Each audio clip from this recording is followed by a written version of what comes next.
lover, this is Heather from CysterWigs.com, and this is a review of the Soft Romance from Gabor, and this is in the color GL8/10, otherwise known as Dark Chestnut.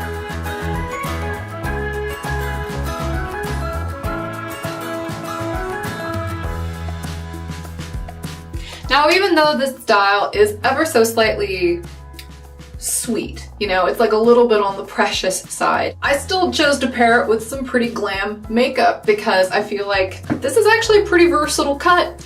I feel like it's the sort of cut you can really dress up or down, even though at first glance, you know, and I did take some product photos with a slightly, you know, more, you know, cutesy poopsy sort of outfit on, this wig can be very cute. But I also think it can be a lot of fun because look at these cute little tendrils here off the sides, where the sideburn area is and how they kind of curl in.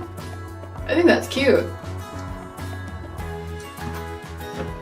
So let me go ahead and do a little 360 so you can see what Soft Romance looks like on all sides. And then let me know what you think. You know, would you dress this one up or down, or do you think it could do both? I'm very curious to know what you guys think. But until then, here's the look.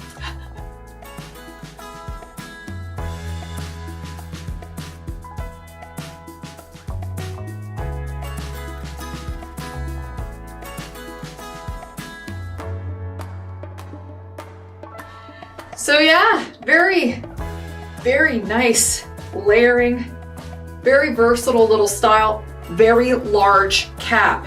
This is an average size wig. I don't know if you can pick that up, but this is actually an average size wig. And I'm gonna grab all the excess up here at the top. This wig has a lot of additional space up here right at the crown, which means this wig is going to fit huge. If you have a very small frame or a petite head, I mean, I could literally roll up a sock. See, look at that, and I could actually put that right back there. If I bought this wig, honestly, I would Franken-wig it. I would probably take a couple of the tracks out of the back and sew it back together to get rid of that gap at the crown.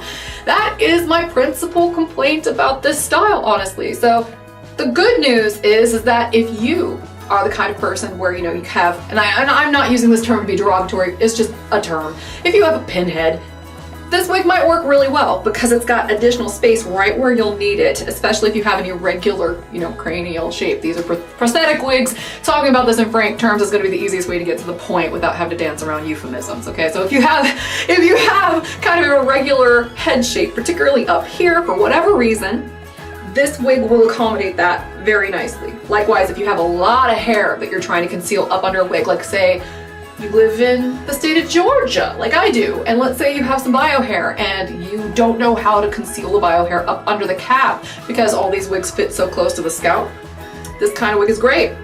Put that in a braid, or, you know, kind of pin it to the back of your head, and that will help with that gap considerably. This kind of wig will really accommodate that. So I would say this one has easily a large crown. It has a very large crown. So I would say that, you know, if you're a not even an average large, but a large cap wearer, this wig will fit you at the crown really nicely. Where it will not fit so well if you have a large cap size is at the perimeter.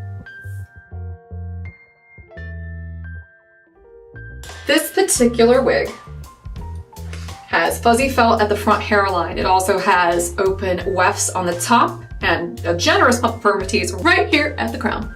And we've got open wefts on the side and in the back. And we also have an extended open nape with Velcro adjusters and open ear tabs. So here's the stretch on this one. It's pretty average.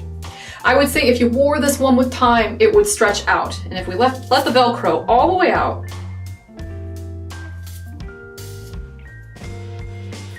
that's what you'll get. So initially it's not nearly as roomy at the perimeter as it is on the top, and that's actually kind of a good thing unless you want to resort to using clips or combs on the interior of your wig, because if the wig fits too loose, it'll slip and slide around, particularly if it's windy out. And that's not a really secure feeling unless you're like me and you tell everyone that you wear wigs for a living, like I do, or, you know, whatever, you know, you happen to be open about it, then it might not be such a big deal. But most medical wig wearers are not quite so out and proud about their wig wear. And if that's the case, that kind of discretion really matters. I love the layering and I love the shape of this wig. I think that it is really cute, very versatile. You could wear this to the office, you could wear this to the grocery store, you could wear this to little Billy's soccer practice. The point is, you could wear this in a lot of places and I think it would look a-okay. And you can wear a full face of drag like I am now and it'll still look cute, or you can wear no makeup at all. This style is fairly unpretentious, so you can get away with a lot or a little. It's kind of a blank canvas, especially in a color that's this natural looking, right? This is a fairly unfussy color. And even though it's dark chestnut, as I mentioned in the color spotlight, watch CysterWigs too. In the color spotlight, I mentioned in great detail that this is not dark, nor is it chestnut. Discuss. Anyway, I'm Heather. I'm from CysterWigs.com. That's CysterWigs.com. Thank you so much for watching my videos. Hopefully you get a kick out of them. If there's a wig or a color you would really like to see that hasn't been represented yet, please make sure you'll let us know in the comment section. We take most of our cues from you guys, and we love it when you guys chat us up in the comments. I mean, I know it's not just me answering, but I do answer a lot of stuff personally. I'm checking on the YouTube channel in the comments for about twice a week. If not more, it depends on, you know, how much time I get managing the store. But Nigel helps, and we've got several really wonderful staffers. My friend Heather helps, so she's like my name twin. She's on there. So we're all real people. We're all here hearing you guys and trying to see what you guys will really like watching. So make sure you let us know. We really, really care. And hopefully the fact that we make so many of these videos and that we're still at it, no matter what, it's like the post office of wigs. Like I don't stop, even when I'm feeling run down, even when I'm not really crazy about the wig. You know, there are plenty of times, like Winter from Aesthetica, I don't really dig that wig. I would not wear that wig in real life, but I still show it off to you guys because I know that that sort of stuff is helpful. Chat us up, let us know what you like. I know I'm being really long-winded, so I'll let you go. But thanks for watching, everybody. Have a great night. Bye-bye.